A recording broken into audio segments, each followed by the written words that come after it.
और पुराण की तरफ जो है पैर फैला करके नहीं बैठना चाहिए। देवी भागवत जी कह रही हैं कि जो पुराण की तरफ जो है पैर फैला करके बैठता है वह अगले जन्म में अजगर बन जाता है।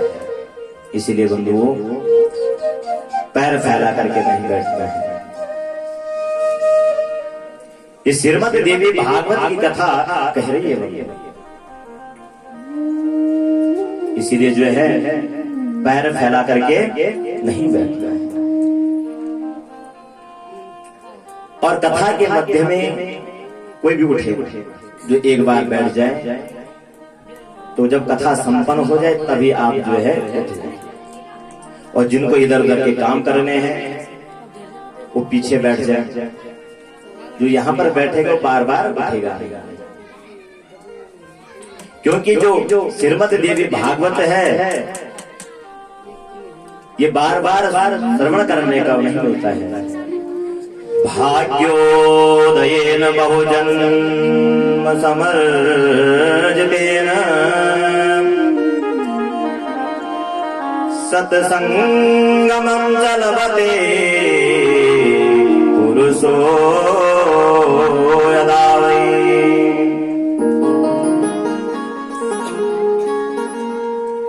अज्ञान हेतु कृत मोह मदान्धकार नासं विदाय तदोदयते विवेकः। बंधु इसी जन्म के भाग्य नहीं, जन्म जन्मांतरों के जब भाग्य उदय पुण्य उदय हो जाते हैं तब जो है श्रीमद् देवी भागवत कथा श्रवण करने को मिलती है।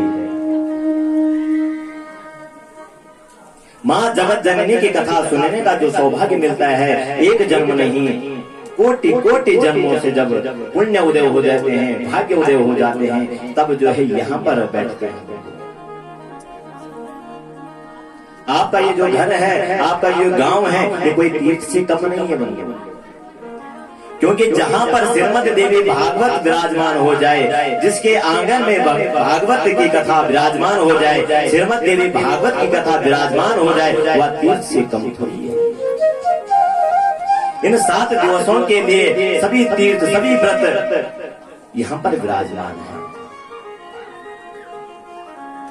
जब ये सौभाग्य माँ की कृपा से हमें मिला है तो खूब स्नान कीजिए, इसमें खुद भी स्नान कीजिए, जितनी मर्जी उतना पियो और औरों को भी पिलाओ।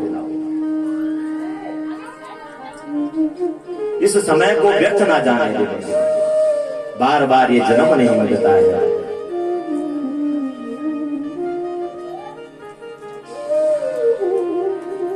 आइए अधिक भूमिका की चर्चा न करते हुए देवी भागवत में हम प्रवेश करते हैं। बंधु महात्मा का अर्थ क्या होता है? महात्मा का अर्थ होता है महत्व। जब तक हम किसी के बारे में हम जानेंगे नहीं, उसमें श्रद्धा नहीं होगी। जब कोई हमें उसके बारे में बताएगा तभी हमें उससे प्रेम होगा, श्रद्धा होगी। जब तक हम जानते नहीं तो हम तो उसको प्रणाम भी ना करें। इसीलिए मानस में लिखते हैं, जाने बिनु ना कोई परतीति, जाने बिनु ना कोई परतीति, जाने बिनु ना कोई परतीति, जाने बिनु ना कोई प्रतीति, बिनु परतीति कोई नहीं प्रीति, बिनु परतीति कोई न प्रीति,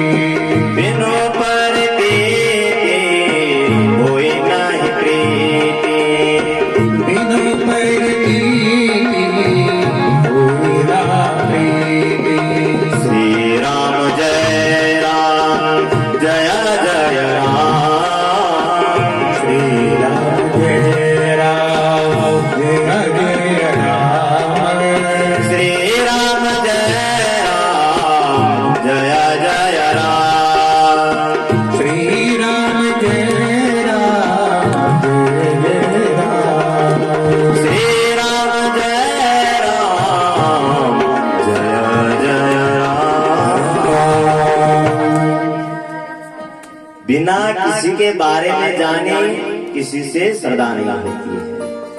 और जब तक हम जाने नहीं, और जब जान जाए तो उसमें श्रद्धा भी होती है, उसको आदर भी करते हैं। तो इसीलिए पुराणों में सबसे पहले जो है महत्व को बताया जाता है कि इस ग्रंथ से पढ़ने से क्या फायदा होता है, इससे क्या लाभ मिलेगा। तो व्यास जी सर्वप्रथम मां भगवती को नमन करते हुए कहते हैं, सृष्टौ सर्ग रूपा जगद वन विधौ पालनीया चरौद्री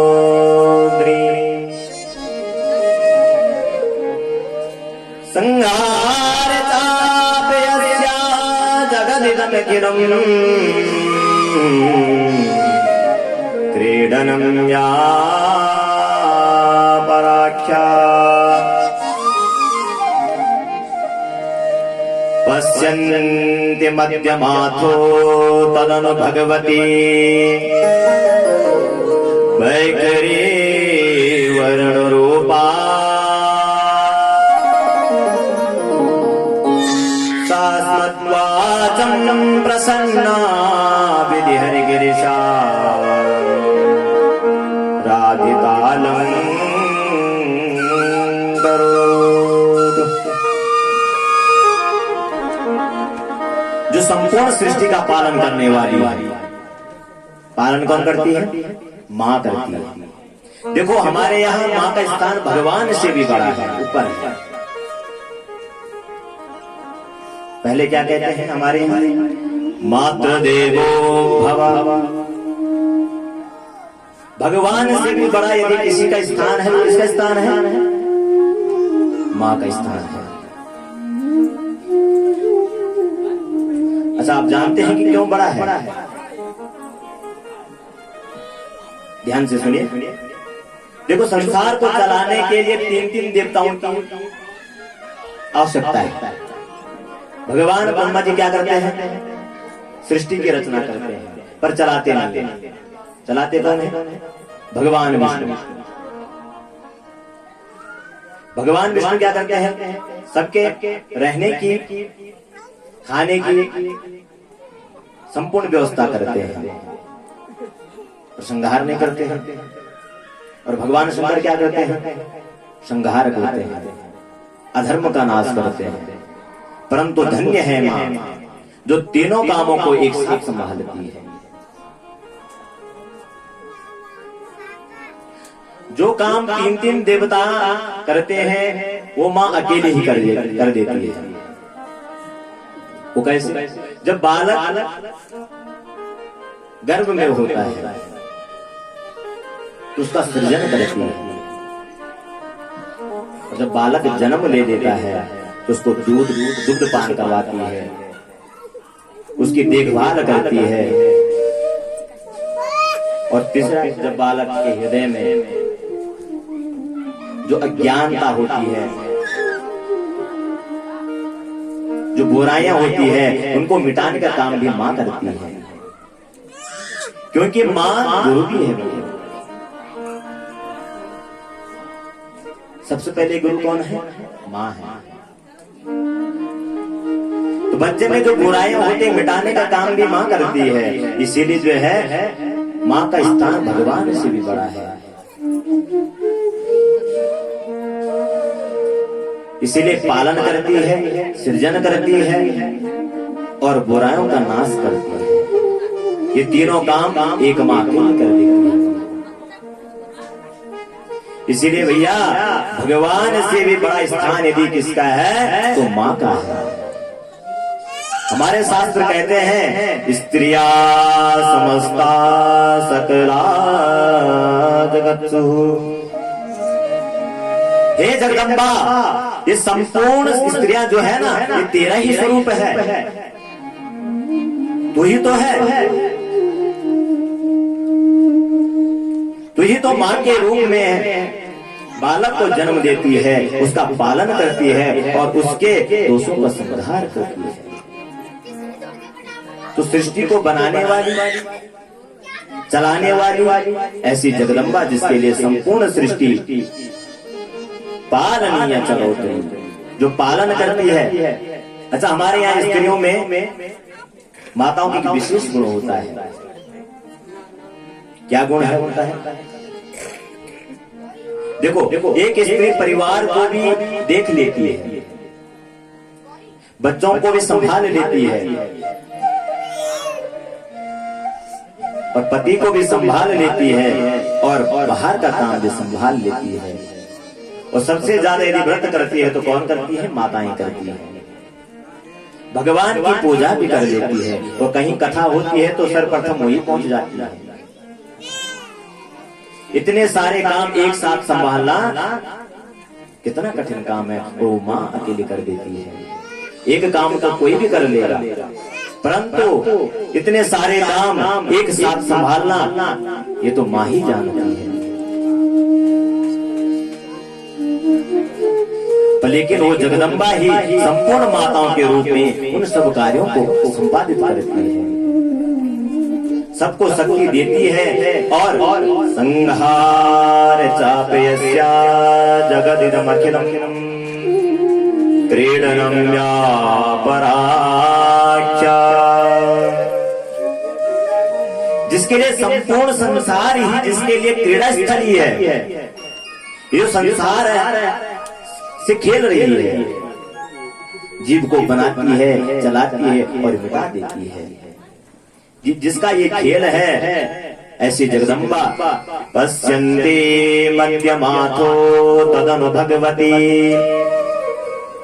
बैखरी वर्ण रूपा। बैखरी इत्यादि जिसके लिए इत्यादि स्वरूप है।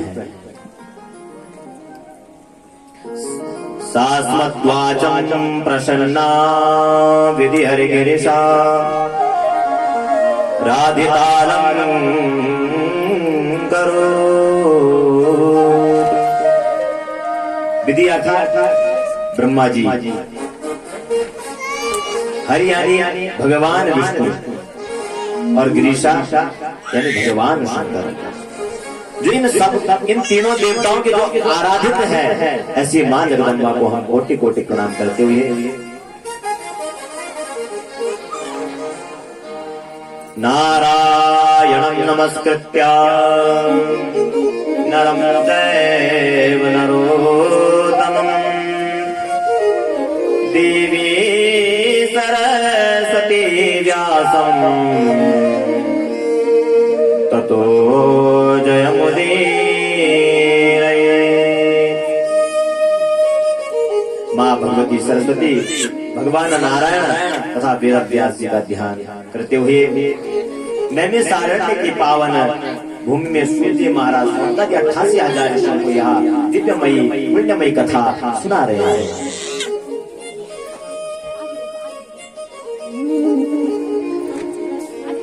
ऐसे सूर्य व्यास पर विराजमान है और 88,000 ऋषियों को यहाँ मंगलमयी कथा सुना रहे हैं।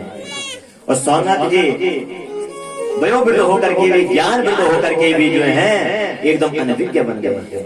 बंधो श्रोता 3 प्रकार के होते हैं। एक होता है श्रोता, दूसरा होता है श्रोता और तीसरा होता है श्रोता। जो श्रोता होता है वो मन लगा करके, ध्यान लगा करके कथा श्रवण करता है, उसे किसी से मतलब नहीं होता है, केवल कथा से मतलब होता है, कथा पिपासु होता है। जैसे कौन? शौनक जी।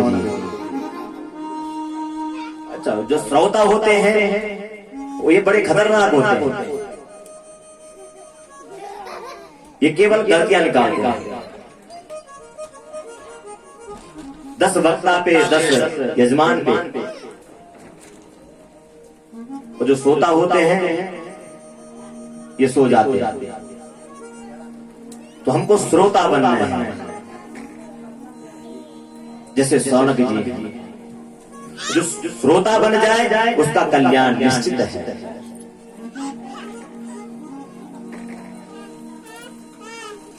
और शौनक जी के जो परम कुशल है कथा श्रवण करने के लिए, कथामृत रसास्वाद कुशलः,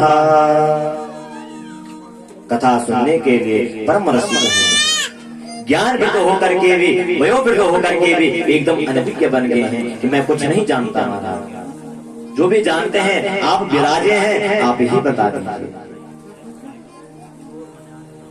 और सूत जी से उन्होंने जो है प्रश्न कर दिया है। क्या पूछ रहे हैं?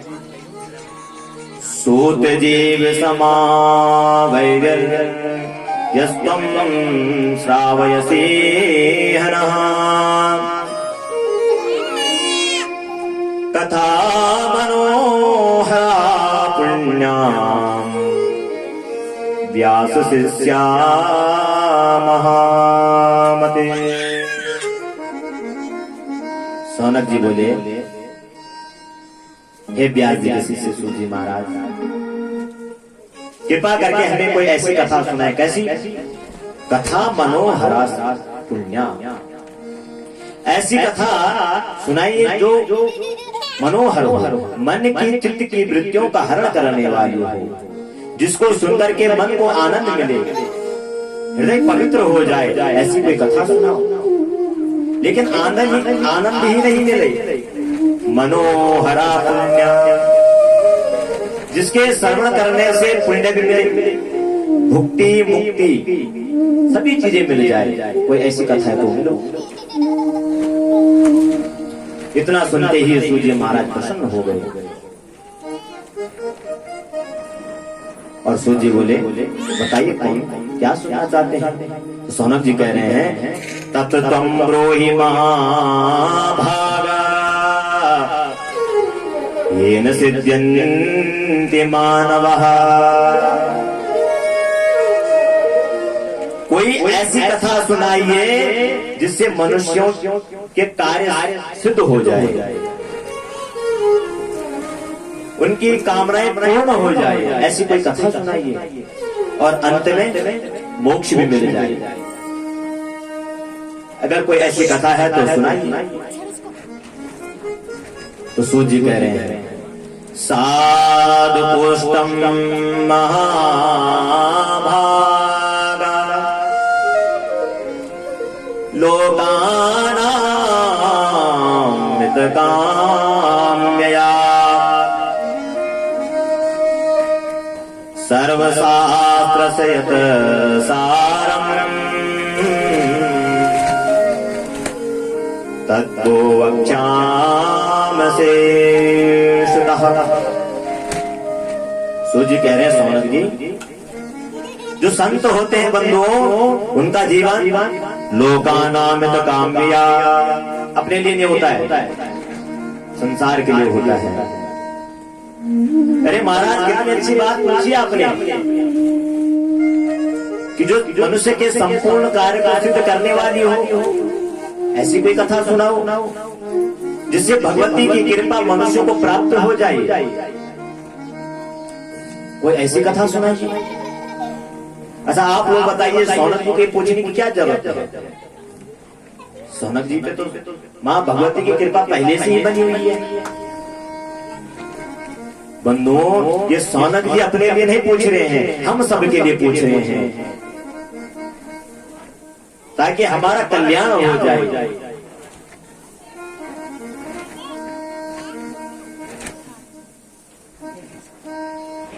हमारे कार्य जितने भी हैं वो सिद्ध हो जाए। इसीलिए जो है सौनक जी ने पूछा, लोकानां काम्या, जो संत होते हैं उनका जो जीवन होता है संसार के लिए होता है, अपने लिए नहीं होता है। तुलसीदास जी लिखते हैं मानस में, संत समागम हरि कथा तुलसी दुर्लभ दोई, सुतदारा और लक्ष्मी पापी के भी होय। बंधुओं, संत कैसे होते हैं? संत चलते फिरते तीर्थ होते हैं। पर देखो, संसार में दो चीजें दुर्लभ है। क्या? बहुत धन हो जाने कोई दुर्लभ बात है? कि बोले नहीं। पुत्र? बोले नहीं। सुतदारा और लक्ष्मी पापी के भी हुई। पुत्र और लक्ष्मी तो पापी के भी होते हैं, फिर दुर्लभ क्या है? महाराज रावण क्या था, पापी था कि धर्मात्मा था? बताइए। एक नंबर का पापी।